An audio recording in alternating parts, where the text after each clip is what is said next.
Good afternoon, good morning, good morning, good afternoon, good evening, good night, depending where you're joining us from the world. My name is Wasim, and welcome to another DC live stream, bringing you all the latest news, Twitter highlights, and adoption highlights. Now, we don't have my co-host here today. Matty is out there partying at his nephew's 21st birthday party, so you're stuck with me today. All right, guys, so let's get started. We've got a big day of news today. So I'm just going to share my screen and then get started. Let's get into this. Where are we? Okay, here we go. All right, so first up, we have the Australian NAB mints AUDN stablecoin. So the National Australia Bank has minted the AUDN stablecoin, which is a stablecoin that they are going to that they are testing to that they're testing to see how they can use it over the blockchain. Many of the Australian banks have been working and testing different stable coins that will be 100% backed by money that they're going to put in the trust or a reserve. This is something that a lot of banks around the world are getting on to right now, because they're starting to understand that through blockchain technology, they can actually be able to transfer money and be able to send money across the world in a much faster way and much cheaper. So NAB is looking at this, and they're looking at using this for both carbon credits, tokenization, as well as other ways in which they can use this in the banking sector. Now, from what I've read, this will not be available on exchanges, so you won't be able to use this to swap for Bitcoin or anything like that. This will be a private thing that the banks will use between themselves, or for transactions that they are going to use for bank services. Now, being banks and knowing what banks are like, I personally don't trust them, and I probably wouldn't be using something like this unless I have to use a bank app to transfer money. But at the end of the day, using a decentralized system or decentralized stablecoin like DAI or even USDC, which is owned by a private entity that is not a bank, for me is a safer option. However, these are coming. We have ANZ that did a test last year. There's actually a list of Australian stablecoins here. You've got ANZ who did a test last year. NAB's now done one on the Ethereum network. Nevada has got the AUDD. TAU has got an XAUD, OnRamp has AUD Ramp, and Trust Token has True AUD, while Chrono.tech has the AUDT. So the future of digitalized financial banking is something that the banks really recognize that they need to get onto this. They need to have a stable coin. They need to have a way in which they can tokenize money, because this is the way of the future.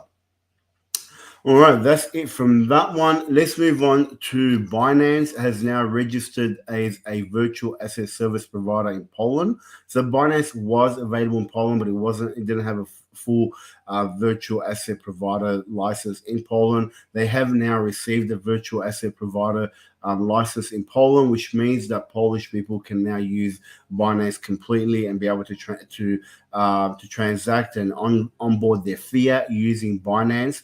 Now, Binance, as you guys know, even though we are in a bear market, what we've seen is they are continuing to grow during this bear market. And when you've got companies like this that are growing, it shows you how strong they are.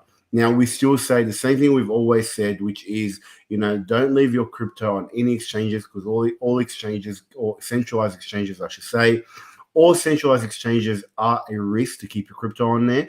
I heard an analogy today, which I thought was actually quite befitting.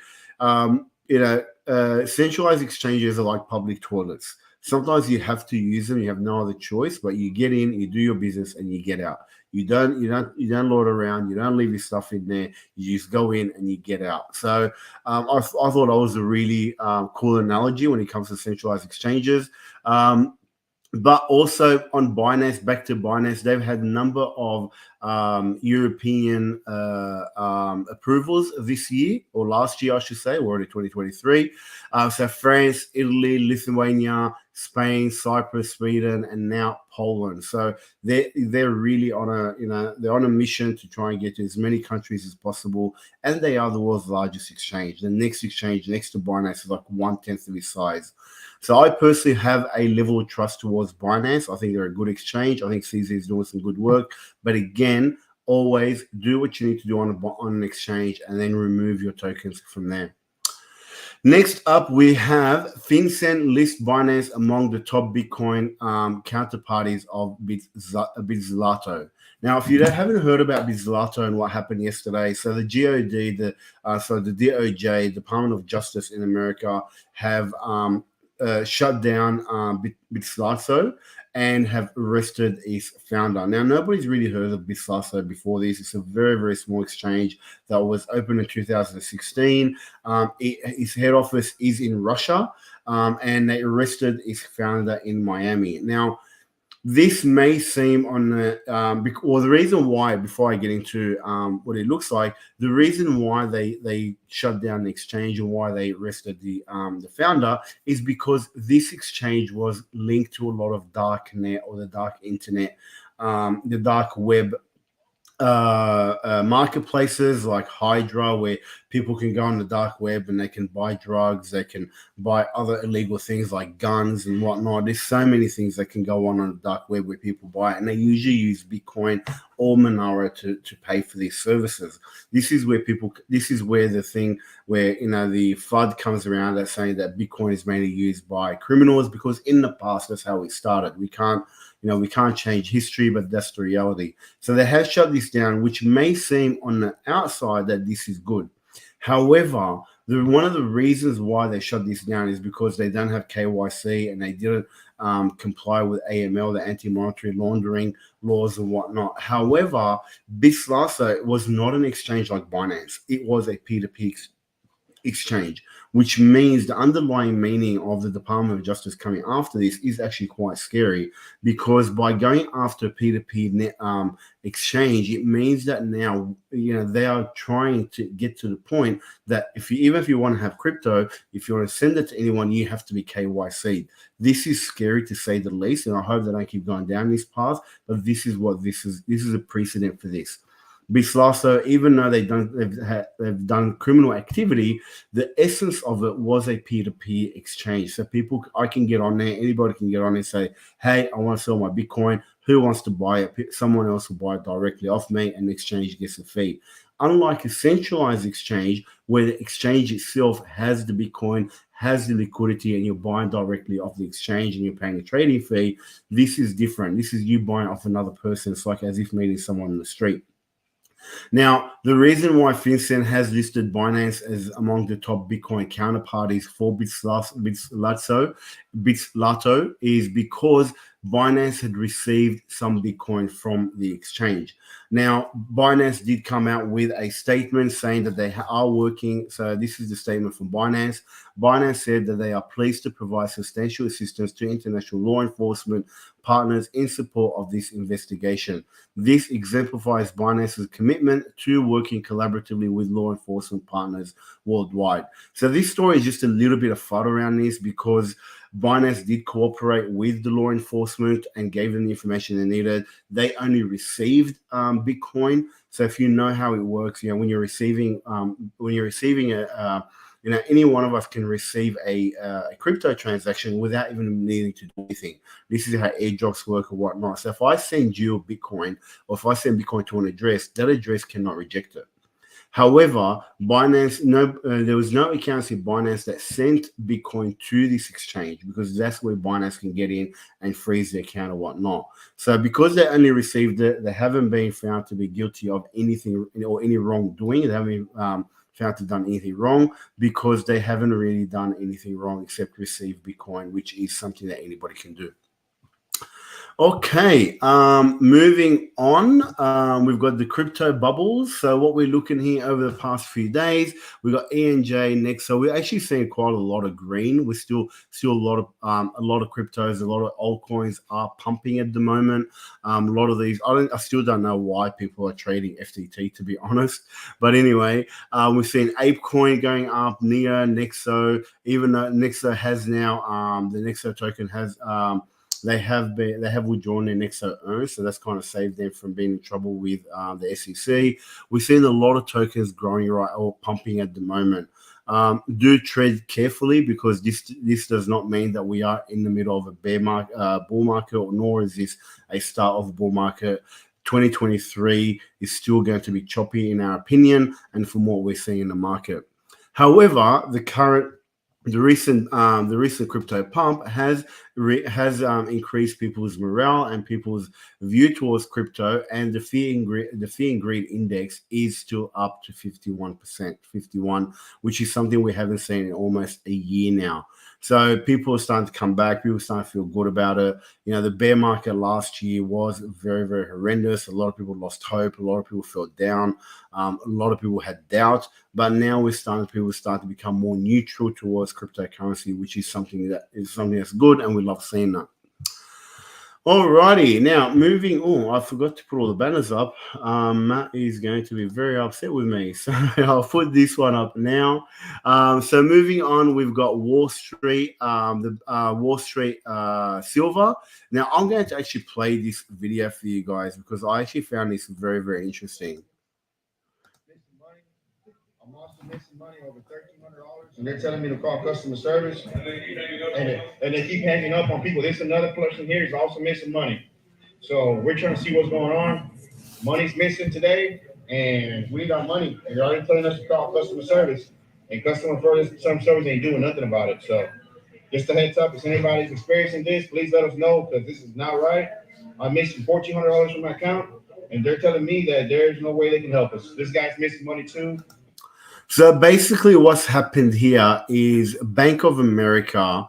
A lot of their customers found they had missing money. So there was a Zelly app, which is a peer-to-peer transaction app, and people were trying to send money to each other. However, there was an error with this. But the biggest problem with this story wasn't so much about that there was an error that happened. It was how the Bank of America actually handled this. They weren't giving answers to the customers. Customer support wasn't answering anything. So imagine what it would be like for you to wake up one day, get a notification that your bank account has been drained. You try to call the bank, and the bank doesn't answer. They don't give you answers. You're going to the branch. People in the branch aren't giving you answers. Imagine what that would feel like.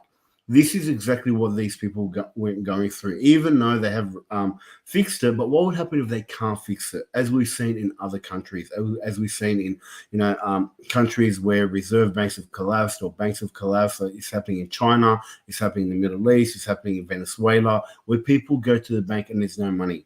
People losing their money because it's all under a centralized system where you actually have to beg them to get your money back. So they are in control of the money. This is one of the reasons why we are so, we tell people to always self-custody. Put your assets into put your funds into an asset that you can self-custody, whether it's gold, whether it's Bitcoin, where you are in control of it. So you don't have to be at the whim of a master who's looking after your money. When you put your money in a bank, it's no longer your money. It becomes theirs, and you're just a creditor. A lot of people don't know this. They don't read the fine print and don't really understand that by depositing money in the bank actually owns the money, not you. So this was very, very terrifying for a lot of people in America, and it can potentially happen anywhere around the world. All right, next up, we've got Bitcoin Magazine with Texas proposed legislation to consider Bitcoin as an authorized investment for the state and give tax incentives to BTC miners. So Texas has already made it clear that they want to be the crypto hub of the United States, and now they're working towards more towards friendly regulation or regulation that's going to incentivize people to get into crypto, to mine crypto, to reduce taxes and whatnot. So they're really leading the way in the US for crypto regulation, and I hope that they continue doing so, because because we need to see more and more of this, regulation that is sound and fair regulation for cryptocurrencies, not regulation that's going to make it harder and harder for people to get into, like KYC and whatnot. Another cool video looking at AI. So if you guys haven't heard about ChatGPT, it's been taking the internet by storm the last couple of months. It was released at the end of November, and this year's really going to be the year of AI. So Boston Dynamics is showing the latest skills of their robot, which you can see. This guy asked the robot to bring him his tools. And then I'm going to play this video. It's about a minute long. And I thought it was a really cool video to see what these robots are able to do now.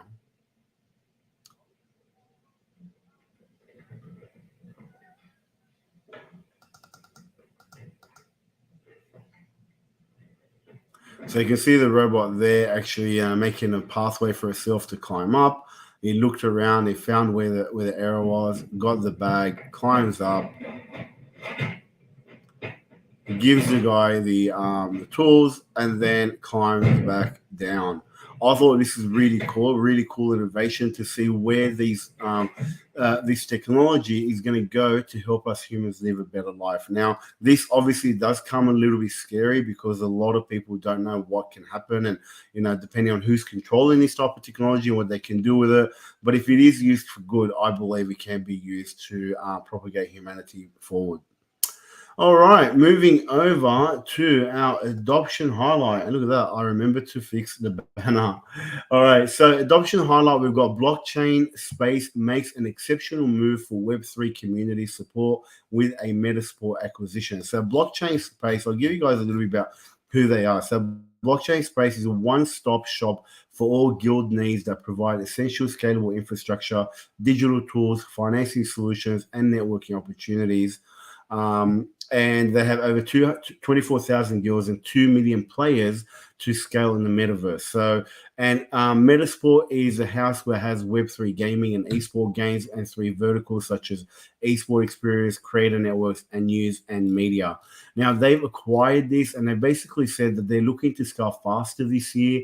It doesn't matter if it's a bull market or bear market, innovation doesn't stop. We're always being focused on strengthening our resources to support our mission with more consolidation approach through Guild Hub. So the CEO has come out and said that they've acquired this esport guild. Is going to allow more and more users to be onboarded and allow more and more experiences to be experienced in the metaverse. So we've said this before, gaming is going to have a big part of blockchain technology in the future because it opens up so many new possibilities for players around the world. Next up, we've got the Spanish airline. I can't even read that. Vueling to accept cryptocurrency as means of payment. So this is an airline that started off during the pandemic. It's a low-cost airline similar to like Jetstar here in Australia, and now they are one of the first airlines in Spain to actually accept crypto and Bitcoin as a form of payment for their tickets and their flights. So it makes them amongst the forefront in the innovation, but they're not the first airline. We've already spoken about a number of airlines around the world, such as I think it's Emirates Airlines or Etihad, I can't remember. There was another Lithuanian airline that are accepting cryptocurrencies to pay for your airfare. So more and more adoption every single week. We're talking about new companies and new industries that are accepting crypto and Bitcoin as a form of payment. So this, even though we're in a bear market, the adoption, the innovation, the industry keeps moving forward. And last but not least, we've got Yves Saint Laurent wants to launch a marketing campaign using NFTs. So they filed for another NFT patent. They've already done one last year where they had their beauty wallet, which was on the Polygon network, and they've airdropped a lot of different NFTs to the wallet holders. This marketing campaign will allow for things like skincare products, makeup, body care preparations, perfumes, toiletries, and the like, all to be used online in a virtual environment. And this is going to be a way for them to market their product in the virtual, in the metaverse, and in the virtual world. So a lot of brands are starting to come on board, starting to find use cases for different ways of NFTs, even if they're giving these NFTs out for free. You got to remember, these guys have big marketing budgets. They're quite large organizations, so they can create NFTs. They can send them out. It will look cool. There'll be ways for people to interact with their product. They can send information to their customers and use this as a marketing tool. Many businesses can do that, and there are tools out there. If you are a business and you are interested to look at how you can use NFTs for you to be able to to market things to your clients, get in touch. We have innovative ways in which we can help you do that. That's it from the news and adoption highlights and the Twitter highlights today, guys. I'm going to remove my screen. And look, before we go, one last thing is we are holding an event on the 12th of remove that. Where is this? We are holding an event on the 12th of February, so save the date. I don't have the link here with me. I thought I did, but I will put that up next time. Save the date, 12th of February. Learn how you can create up to 7 passive income streams using digital assets. We're going to be holding that. It's going to be an hour and a half session on a Sunday morning here in Australia, Sunday morning in Australia, depending where you are in the world. It could be different, but come and join us and learn. This year is the year for us to be looking at and getting into good projects that are going to really pump in the next bull market. We're already seeing a bit of a bear market rally at the moment, which shows you that Bitcoin and crypto is not dead. There's still people out there that are interested. They've just been waiting on the sidelines, waiting to see what happens with the bear market and all the stuff that came with it, like the Celsius, the FTX, all the stuff that we had to go through last year. And now retail and institutional buyers are starting to come back. This is the time for you to start planning for your future. This is the time to start getting into good long-term projects that can really change your financial future, not just for you, but for generations to come. That's it for me, guys. A little bit under time because I don't have Matt with me. That we're going back and forth and have a bit of a banter. So it's just me doing a bit of a fire hose at you today. But thank you for everyone that's joined us tonight, and we'll see you next week. Have a great weekend, and as always, stay crypto. Peace out.